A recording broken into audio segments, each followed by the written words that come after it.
It started basically with parties with my cousin, artist cousin Christoph Träger, which had parties with his artist friends in Lucerne in Zurich. We joined this kind of parties with my brother, and there during these parties, having a lot of fun, we met Martin Frey. Martin Frey, an artist, actually, he went into school, art school with Christoph, our cousin. And then we started to talk about watches, about time, what is watchmaking today.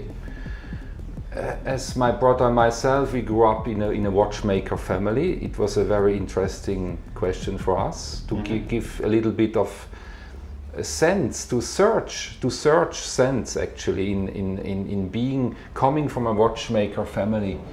And probably until today, until this second here, we are searching for that answer. So it's not immediately talking about the gears and the pinions, but talking about the entire concept. It started 100 years ago, the watch, the wristwatch. At that time, the most important was the precision. So this is very practical.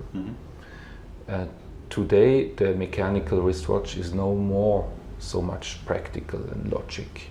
It's more an expression of yourself and of your culture and what you are. So all these kind of questions, still until today, we are working on these questions. And actually, URWERK, our creations are somehow answers to these questions.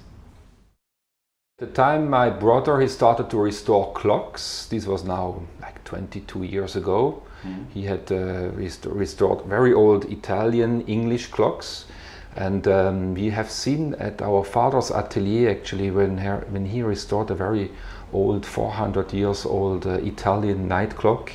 And he was explaining us that this clock was invented by the Campanus brothers in Rome, 1652, because the Pope was ordering a clock to be able to read the time by night and not to be disturbed by night of the noise of an escapement, of the tic-tac. We were really fascinated by that night clock, Italian night clock, showing the time in a different way, where you are able to read the time by night.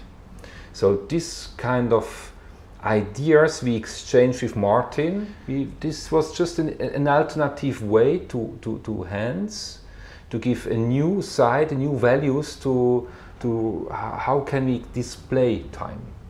Finally, some days later, Martin came up with a few drawings. And here actually these drawings here, they show quite well the first input of Martin, where you have a case displaying with a minimal sapphire glass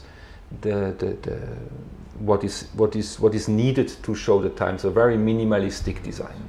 2 years ago. At that time, Frank Müller and Audemars Piguet, they had a kind of a concurrence fight who makes the most complicated watch ever. With Martin actually started to have a contre-pied, so to do a very alternative approach, very minimalistic. Until today we do that.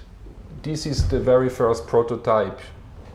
So for Martin it was not so easy, because we said to Martin, we can only machine by hand with manual machines. We hadn't had any money to invest for computer machines, CNC machines. We were not able, and we didn't have this contact. So we had just our manual machines to restore the clocks. So we said to Martin, your design has to be makeable with manual machines. So this is a prototype which we finalized in 96, 97. While the outside, the Oyster Clamp actually looks extremely minimalistic. Inside it wasn't minimalistic in any way. It's a sensitive mechanism, but in itself there are not hundreds of parts. So they have just to be super precise, and a main challenge is actually that the whole mechanism, usually a mechanical movement has to move hands. This mechanism here, this whole carousel, weighs 150, 180 times heavier than standard hands. So it's a big challenge for a watchmaker, for a young watchmaker, and still today it's a big challenge to control the energy and the function of that mechanism. URWERK 103 is an important step because it comes into the third dimension. It's 3 dimension. When you look at the 102 or 101, it's on 2 dimensions. But what was nice is that you can actually see the hour engraving from the side without turning your wrist. So you don't have to look like this classically on top of the watch. You can read in this position. The second important evolution was the control board.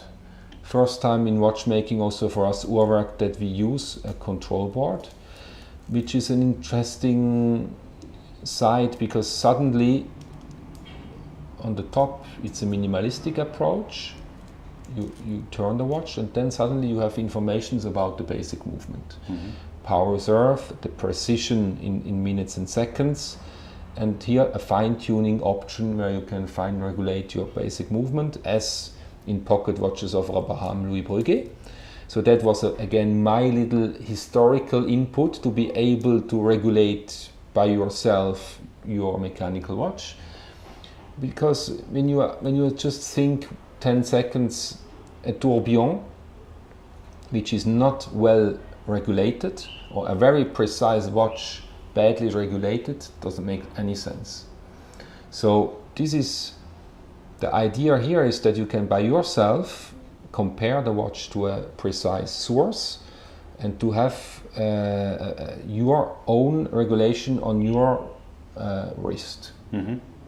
So at the time, I have quickly to remember, only classical complications were allowed in watchmaking. So the perpetual calendar, the tourbillon, the minute repeater, these kind of classical complications were allowed. And we opened up, we went there, really we had to break that ice at the time, and this is what we try to do still today, actually go further and further. And these are the kind of questions and answers we have at URWERK.